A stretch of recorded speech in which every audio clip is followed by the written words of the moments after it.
Welcome back. I hope you have enjoyed the first part of the video where we discussed the weaknesses or the flaws that most candidates have been exhibiting in their exams.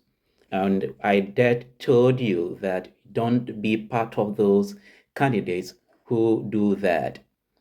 In this video, we're going to continue to consider a few more points, and they are very important before we touch on writing the real essays. Okay? Are you ready? If you are ready, please don't forget to share this video and subscribe. May you please subscribe so that many people get to have this knowledge. That is the main reason we are here. This platform is to teach you and prepare you thoroughly, comprehensively, so that you don't fail. In this part two, let's look at a few more of the ideas we want to champion. The other idea, which I title here as number one in this part two, is that don't be part of those who have little or no knowledge of literary appreciation. Of course, there are some candidates who say that their teachers have taught them to summarize or write commentaries on poems or selected texts before writing their essays, and they add this to their introductory paragraphs. Please do not do this, because this is, excuse me, stupidity. Yes, it's stupidity. There is no question in exam that will ask you to do this in your essays. Again, from my classroom interactions, some are told to include the autobiographies or biographies of authors or poets in their essays before answering the main questions or the substantive questions. How ridiculous and disastrous it is to do that. Never do that. Never do it. As far as the West African examination body's exam is concerned. In fact, the West African Examination Council itself calls those inclusion of irrelevant materials. And no serious teacher or examiner will ever ask you to do that. Those information are only useful for academic exercise whilst you are in school or you are in the classroom. I hope this is very clear. Finally, on this point, don't include any aspect of the accounts of the unfolding events or developments or issues that are not directly connected or are not relevant to the main idea you are expanding or developing or elaborating in your essay.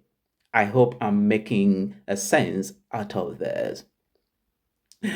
Next point we want to consider is that there are many candidates who heavily rely or even over rely on summaries, commentaries from those famous and voluptuous texts that you know.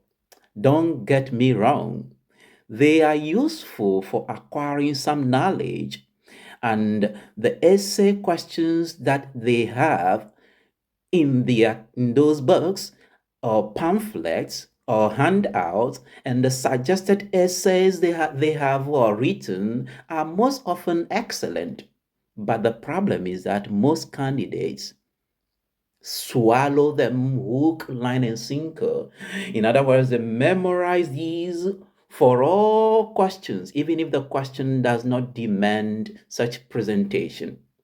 Also, assuming that what you have dabbed into is correct and answers the question, does it pass the test of originality of material? Don't you also think that you are not the only one or the only person who possesses that material in your class or school? So just pick the ideas just as they are in those handouts and present them in exam is not entirely correct. So I beg you, just try and pick the important ideas in those pamphlets if you want to and you have to, and add your own words to them, add your own flesh to them, and that makes your work original. I hope you are enjoying this part that I am sharing with you, because that is very important for you to be able to make a very meaningful essay out of your sweat. We don't want you to sweat for nothing. The final point we want to consider in this video, my dear students, are you ready to grab that point? It's very important. It is that weakness that we want you to do away with. That flaw is that you must finally beware of literary language. This is the style or the tone or the form of register of a language that is used when writing your essay.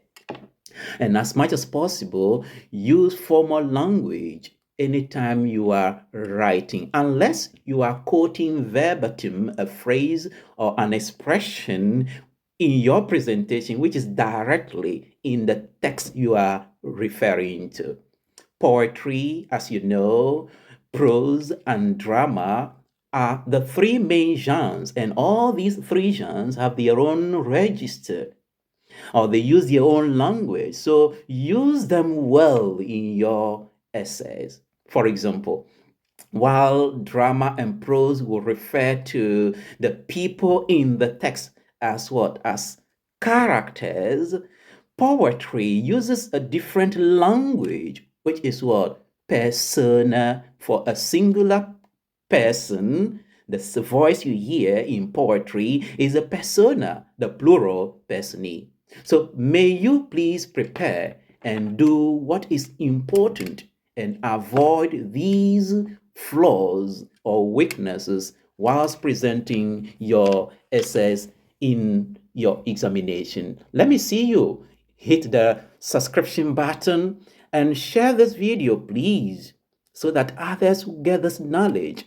I don't want you to fail your exam. So be here and enjoy the next video, which is going to be uploaded for you.